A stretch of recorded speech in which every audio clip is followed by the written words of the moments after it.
Let's go ahead and keep this right on rolling and give a big old round of applause to our next storyteller, Bart Sullivan, who will be telling a story called What Are You Afraid of?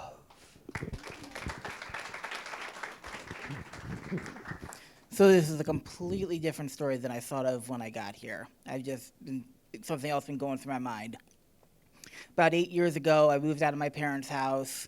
I had technically 2 full-time jobs.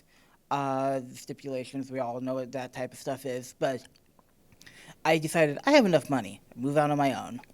So I found an apartment, really nice, didn't really know the issues with it until I moved in, but it's like, okay, new beginning, moving all my stuff out.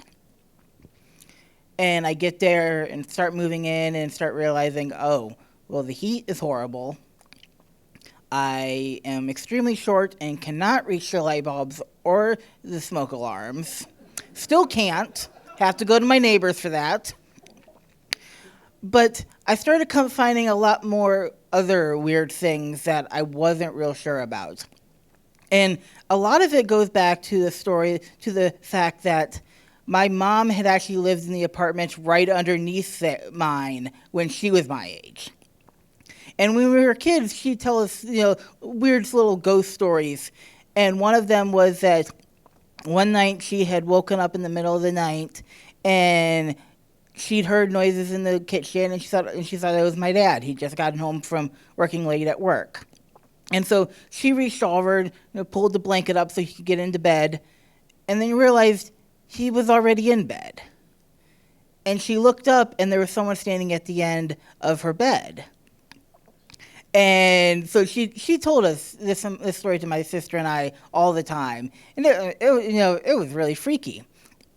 But to realize that was just in the apartment right underneath me, so I always had this going through my head. The weird thing of the story was the next day she had heard that the landlord had just passed away that night before. So I've still got this all going through my head every time I come home from work. But as the nights go on, every time I come in the back door, I start hearing, hello, hello, hello. And this happens every time I come in the back door. To the point when I have people over, I have them stay until I hear the hello, just so I can point out that I'm not going crazy. This really is happening.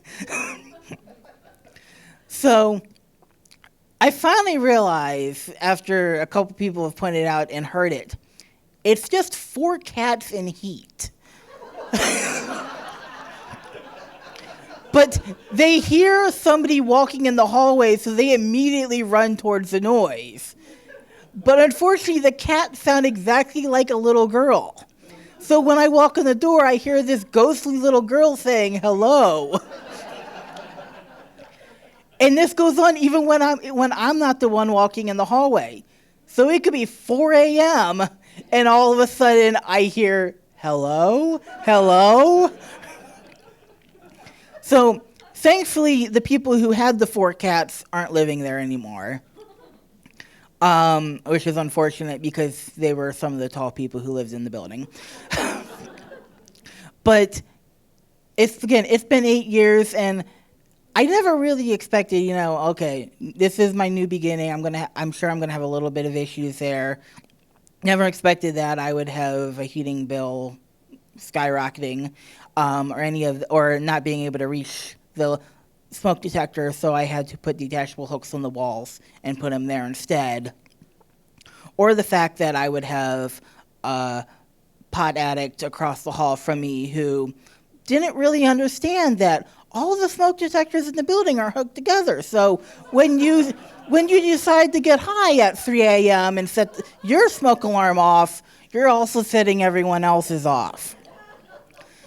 So, yeah, like I said, this was a completely different story than I thought of when I got here. But one thing title of the story, "What Are You Afraid of?" One thing I'm not afraid of anymore is changes like these. So now, as I think about this going down the road, next time I have to move, if I ever find job in a big city or something like that, I just have to think back to this specific apartment and realize if I made it through that, I could probably make it through a lot more.